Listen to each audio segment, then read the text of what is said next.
একদমই রোদে দেওয়ার কোনো ঝামেলা ছাড়া আজকে শেয়ার করব ভিন্ন স্বাদের 3টি কাঁচা আমের রেসিপি আর খুবই সহজভাবে আপনাদের সাথে শেয়ার করব। Hey everyone, welcome back to my channel easy recipe by Saima. আজকে আমি এরকম একটা আচারের রেসিপি শেয়ার করব যেটা কিনা অনেকটা বার্মিস আচার স্টাইলের। টক ঝাল মিষ্টি আচারটাও হবে, আবার বার্মিস আচারের স্বাদটাও আপনি পাবেন এই আচারের মধ্যে। আর এমনভাবে আচারটা তৈরি করব যেভাবে তৈরি করলে এক আচারের মধ্যে আপনি পাবেন 2 রকম আচারের স্বাদ। আর এইরকম একটা মজাদার আচারের রেসিপি আপনাদের সাথে শেয়ার না করলে কি হয়, তাই আচারটা তৈরি করার জন্য এদিকে কিছুটা আম কেটে নিলাম। আর আমগুলোকে আমি একটু পাতলা পাতলা করে কেটে নিয়েছিলাম, আটি সহ পাতলা করে কেটে নিয়েছিলাম। আর আমগুলো কাটার পরে আমি খুব ভালোভাবে ধুয়ে এটাকে পানি শুকিয়ে নিয়েছিলাম। পানি সহ আমগুলো না নেওয়াই ভালো হবে। এখন আমি এর মধ্যে চিনি দিয়ে দিব। চিনির পরিমাণটা অবশ্যই এখানে আপনার টেস্ট অনুযায়ী ব্যবহার করবেন। যদি মিষ্টি বেশি খেতে চান তাহলে অবশ্যই চিনির পরিমাণটা বেশি দিতে হবে। এবার 1 চা চামচ পরিমাণে লাল মরিচের গুঁড়া দিয়ে দিলাম। এখন দিয়ে দিব বিট লবণ। তারপর দিয়ে দিব এখানে আমি 1/2 চা চামচ পরিমাণে এমনি নর্মাল লবণটা, যেহেতু আমি এখানে বিট লবণ ব্যবহার করেছি সেই পরিমাণ বুঝে এখানে লবণটা ব্যবহার করতে হবে। এখন এটাকে খুব ভালোভাবে হাত দিয়ে মাখিয়ে নিতে হবে। মাখানোর কাজটা অবশ্যই খুব ভালোভাবে করতে হবে যেন মশলাগুলো আমের গায়ে খুব ভালোভাবে লেগে যায়। আর এই আমটা তৈরি করতে কিন্তু আমি খুব বেশি মশলা ব্যবহার করিনি। মাখানো যেহেতু হয়ে গেছে, এখন আমি এটাকে প্রায় ঘন্টা খানিকের মতো রেস্টে রেখে দিব। আর আপনার হাতে যদি সময় কম থাকে সেক্ষেত্রে আপনি অল্প সময় রেখে দিতে পারেন, 15-20 মিনিটের মতো রেখে দিলেই হয়ে যাবে। আরেকটা সিক্রেট কথা কিন্তু আপনাদের বলাই হয়নি, সেটা হলো আজকের আচারটা কিন্তু আমি তেল ছাড়া তৈরি করব।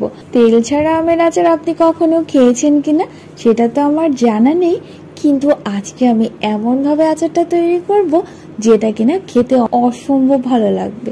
আমটা চুলায় বসানোর কিছুক্ষণের মধ্যে দেখা যাবে এর মধ্যে পানি উঠে আসছে। এখন আমি এটাকে ঢাকনা দিয়ে ঢেকে দিলাম, কারণ ঢাকনা দিয়ে ঢেকে দিলে এর মধ্যে আরেকটু বেশি করে পানি উঠে যাবে।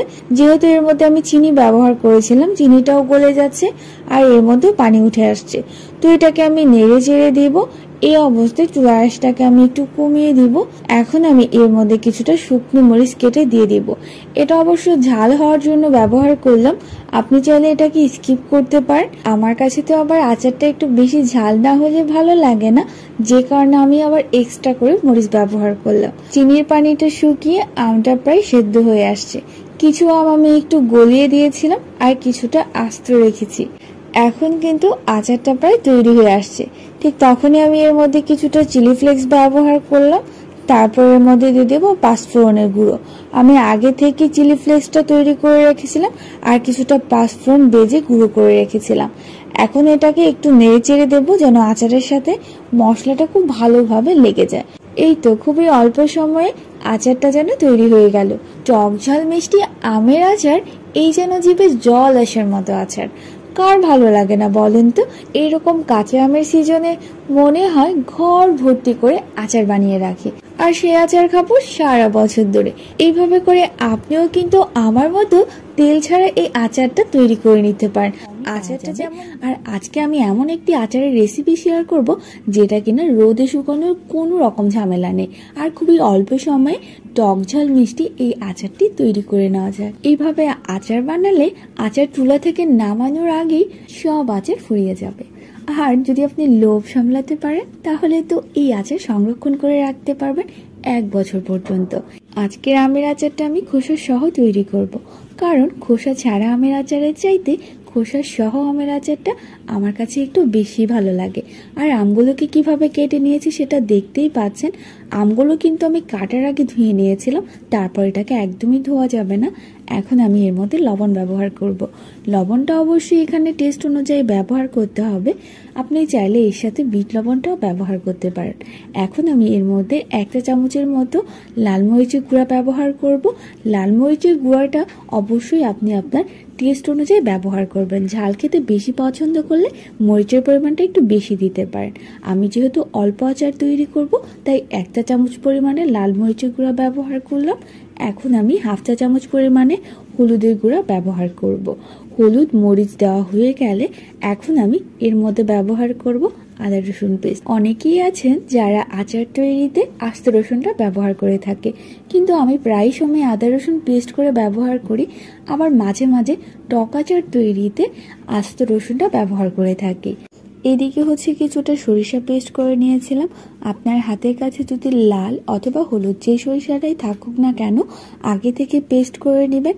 আবার অনেকেই আছে এমনি এটাকে হালকা একটু ভেজে গুঁড়ো করে নেয়, কিন্তু আমি কাঁচা এটাকে পেস্ট করে নিয়েছিলাম। এবার আমি এটাকে হাত দিয়ে ভালোভাবে মিক্সড করে নিব। খুব ভালোভাবে মাখিয়ে নিতে হবে যেন হলুদ মরিচ লবণ আদা রসুন পেস্ট আর সরিষা সবগুলো আমের গায়ে ভালোভাবে মেখে যায়। এখন এই মাখানো আমটাকে 5-10 মিনিটের মতো রেস্টে রেখে দিব। আমটা দেখে কি মনে হচ্ছে এখনই খেতে ইচ্ছে হচ্ছে না? এখনো চাইলে আপনি খেয়ে নিতে পারবেন। এখন চুলায় একটা প্যান বসিয়ে দিব, এর মধ্যে আমি সরিষার তেল দিয়ে দিব। যেহেতু আচারের পরিমাণ কম সেই কারণে এখানে তেলের পরিমাণটাও কম দিয়ে দিলাম। এখন আমি এর মধ্যে 2-3টার মতো শুকনো মরিচ ভেঙে আর 2-4টার মতো এলাচ দারুচিনি দিয়ে দিলাম, সাথে দিয়ে দিলাম 2টো তেজপাতা। এবার গরম তেলে মশলাটাকে হালকা একটু ভেজে নেব। একটু ভাজা হয়ে গেলে এখন আমি সেই মাখিয়ে রাখা আমগুলো এর মধ্যে দিয়ে দিব। আমগুলোকে খুব ভালোভাবে নেড়ে চেড়ে নিতে হবে। প্রথম অবস্থায় চুলার আঁচটাকে ফুল বাড়িয়ে দিব আর অনবরত নেড়ে চেড়ে যেতে হবে। আমরা অনেকেই আছি যারা কিনা সরিষা বাটা দিয়ে কাঁচা আমের আচার তৈরি করতে গেলে এটাকে আগে থেকে মাখিয়ে রোদে শুকিয়ে নিই, তারপর আচার তৈরি করি।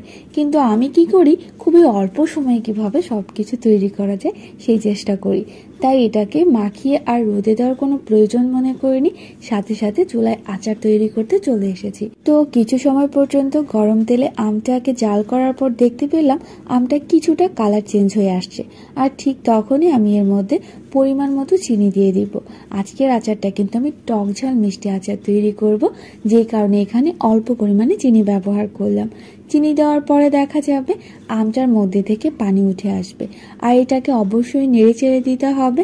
যখনই দেখতে পারবো এর মধ্যে থেকে চিনিটা গলে পানি চলে আসছে, তখনই এই পানিটাকে শুকিয়ে নেওয়ার পালা। দেখতেই পাচ্ছেন চিনিটা গলে যাওয়ার পর পানি উঠে গেছে, আর এই পানিটা দিয়ে কিন্তু আমটা একদমই সেদ্ধ হয়ে যাবে, আমটাও নরম হয়ে যাবে। অনবরত নেড়ে চেড়ে যাব। কিছুক্ষণ পরে যখনই দেখতে পারবো আমটা প্রায় অনেকটা সেদ্ধ হয়ে আসছে আর আচারটাও তৈরি হয়ে আসছে, ঠিক তখনই আমি এর মধ্যে কিছুটা মশলা ব্যবহার করব। আমি আগে থেকে কিছুটা পাঁচফোড়ন নিয়ে ভেজে গুঁড়ো করে রেখেছিলাম, আর সাথে কিছুটা চিলি ফ্লেক্স তৈরি করে নিয়েছিলাম। এখন আমি এর মধ্যে পাঁচফোড়নের গুঁড়ো দিয়ে দিলাম, সাথে কিছুটা চিলি ফ্লেক্সও দিয়ে দিলাম। আর চিলি ফ্লেক্সের পরিমাণটা অবশ্যই আপনার টেস্টের উপরে ডিপেন্ড করবে। যদি আপনি ঝাল খেতে বেশি পছন্দ করেন তাহলে চিলি ফ্লেক্সের পরিমাণটা বেশি দিবেন, আর যদি ঝাল খেতে একদমই পছন্দ না করেন সেক্ষেত্রে আপনি কম দিতে পারেন। এইভাবে করে আপনিও কিন্তু খুব সহজে আমের খোসা সহ আমের আচারটা তৈরি করে নিতে পারবেন। এই আচারটা আপনাদের কাছে কেমন লাগবে জানি না, কিন্তু আমার কাছে অনেক বেশি ভালো লাগে। রেসিপি ফলো করে আপনিও বাসায় ট্রাই করতে পারেন। আশা করি আপনার তৈরি করা আচারও আপনার কাছে অনেক বেশি ভালো লাগবে। এখন তাহলে আরও একটি ভিন্ন ধরনের মজাদার আচারের রেসিপি শেয়ার করে ফেলি। আজকের আমের আচারটি আমি একটু অন্যরকম ভাবে তৈরি করব। যারা টক ঝাল মিষ্টি আচার খেতে পছন্দ করেন তাদের জন্যই আমার আজকের রেসিপি। তাহলে আর কথা না বাড়িয়ে এবার চলে যাই আচার তৈরির মূল প্রসেসে। প্রথমেই আমি এখানে 1 চা চামচ পরিমাণে লাল মরিচের গুঁড়া নিব, তারপর এখানে 1/2 চা চামচ পরিমাণে হলুদের গুঁড়া দিব। মরিচের পরিমাণটা একটু বেশি নিতে হবে আর হলুদের গুঁড়োটা একটু কম নিতে হবে। তারপর এখানে আমি টেস্ট অনুযায়ী কিছুটা লবণ দিয়ে দিব। এইবার আমি পেস্ট করে রাখা পেঁয়াজ দেব 1 চা চামচের মতো, যেটা আগে থেকে পেস্ট করে রেখেছিলাম। তারপর আদা রসুন পেস্ট দেব 1 চা চামচ পরিমাণে। আমি আদা আর রসুনটাকে একসাথে পেস্ট করে নিয়েছিলাম। এইবার আমি এখানে দিয়ে দিব 1.5 চা চামচের মতো সরিষা বাটা। আপনি চাইলে লাল অথবা হলুদ যে কোনো সরিষাটা এখানে ব্যবহার করতে পারেন, আমি দুটো একসাথে ব্যবহার করেছি। এবার আমি এর মধ্যে দিয়ে দেব হোয়াইট ভিনেগার। আচারে কিন্তু সব সময় হোয়াইট ভিনেগারটা অবশ্যই ব্যবহার করতে হবে, কেননা এটাকে ব্যবহার না করলে আচারটাকে আপনি অনেক দিন পর্যন্ত রেখে খেতে পারবেন না। এবার আমি হোয়াইট ভিনেগার দিয়ে এটাকে নেড়ে চেড়ে দিলাম। সবগুলো মশলাকে একসাথে মিক্সড করে নিব, একটু ভালোভাবে নেড়ে চেড়ে নিচ্ছি। দেখুন আমার কিন্তু মশলাগুলো একসাথে করা হয়ে গেছে। আরেকটি কথা আপনাদেরকে আগেই বলে দিচ্ছি, আমি কিন্তু অল্প পরিমাণে আচার তৈরি করব, এই জন্য মশলার পরিমাণটা অল্প নিয়েছি। আপনি যতটুকু আচার তৈরি করবেন সেই পরিমাণ বুঝে মশলাগুলো নিয়ে নেবেন। এবার চুলায় একটা প্যান বসিয়ে এর মধ্যে আমি সরিষার তেল দিয়ে দিলাম। সরিষার তেলের পরিমাণটা একটু বেশি দিতে হবে। এর মধ্যে আমি কিছুটা পাঁচফোড়ন দিয়ে দিলাম। এবার গরম তেলে পাঁচফোড়নটাকে আমি হালকাভাবে একটু ভেজে নিব। তার 1 মিনিট পরে এর মধ্যে আমি কিছু আস্ত রসুন দিয়ে দিব, যেটা আমি আগে থেকেই খোসা ছাড়িয়ে রেখেছিলাম। 2 থেকে 3টি রসুন এখানে ব্যবহার করেছি। কিছুক্ষণ নাড়াচাড়া করার পর এর মধ্যে আমি সেই মশলাটা দিয়ে দিব, যেই মশলাটা আমি ভিনেগার দিয়ে মিক্সড করে রেখেছিলাম। এইবার মশলাটাকেও গরম তেলে নেড়ে চেড়ে কিছু সময় জাল করে নিব। এইখানে কিন্তু কোনো রকম পানি ব্যবহার করা যাবে না। গরম তেলে মশলাটাকে একটু ভালোভাবে জাল করে নিতে হবে। এই অবস্থায় চুলা আঁচটাকে মিডিয়াম আঁচে রেখে দিবেন। এবার আমি এর মধ্যে 1/2 চা চামচ পরিমাণে জিরার গুঁড়া দিয়ে দিব, যেটা আগে থেকেই ভেজে গুঁড়ো করে রেখেছিলাম। হাতের কাছে না থাকলে আপনি অ্যাভয়েড করতে পারেন। সাথে দিয়ে দিব 2টো বোম্বে মরিচ বা নাগা মরিচ, আরো কিছু কাঁচা মরিচ। যদি বোম্বে মরিচের পরিমাণটা বেশি থাকে তাহলে আপনি বেশি করে দিতে পারেন। এই বোম্বে মরিচ আর কাঁচা মরিচটা আচারের স্বাদটাকে দ্বিগুণ পরিমাণে বাড়িয়ে দিবে আর খেতেও অনেক বেশি টেস্টি লাগবে। এবার আমি এর মধ্যে আমগুলো দিয়ে দিব, যে আমগুলোকে আমি আটি সহ পাতলা পাতলা করে কেটে নিয়েছিলাম। আপনি আপনার মতো করে আমগুলোকে কেটে নিতে পারেন। এবার মশলার সাথে আমগুলোকে একটু ভালোভাবে কষিয়ে নিব। 1 থেকে 2 মিনিট পর্যন্ত মশলার সাথে জাল করার পরে এর মধ্যে আমি চিনি দিয়ে দিব। চিনির পরিমাণটা আপনি আপনার টেস্ট অনুযায়ী দিবেন। যদি আপনি টক ঝাল বেশি রাখতে চান তাহলে মিষ্টির পরিমাণটা কম দিবেন, আর যদি মিষ্টি বেশি খেতে চান তাহলে চিনির পরিমাণটা বেশি দিবেন। এবার আমি এটাকে একটু ভালোভাবে নেড়ে চেড়ে নিচ্ছি। চিনিটা যখনই গলে যাবে তখনই এর মধ্যে কিছুটা পানি উঠে যাবে, তো এটাকে একটু ভালোভাবে নেড়ে চেড়ে দিব। আর আমটা যেহেতু মাংস বেশি, এজন্য এটাকে খুব বেশি সময় পর্যন্ত জাল করা যাবে না, তাহলে একদমই গলে যাবে। কিছুক্ষণ পরেই দেখতে পারবো পানিটা একদমই শুকিয়ে গেছে আর আচারের মধ্যে অনেকটা তেল উঠে গেছে। আর তখনই বুঝতে হবে আচারটা তৈরি হয়ে গেছে। এই আচারটা খেতে আমার কাছে খুব বেশিই ভালো লেগেছে। আপনিও তৈরি করে টেস্ট করে দেখতে পারেন আর আপনার মতামত জানাতে পারেন আমাদের কমেন্টস বক্সে। ভিডিওটি ভালো লেগে থাকলে প্লিজ অবশ্যই চ্যানেলটি সাবস্ক্রাইব করে দিবেন আর লাইক দিবেন। আপনাদের একটি লাইক আর কমেন্টস আমাকে অনেক বেশি উৎসাহ দেয়।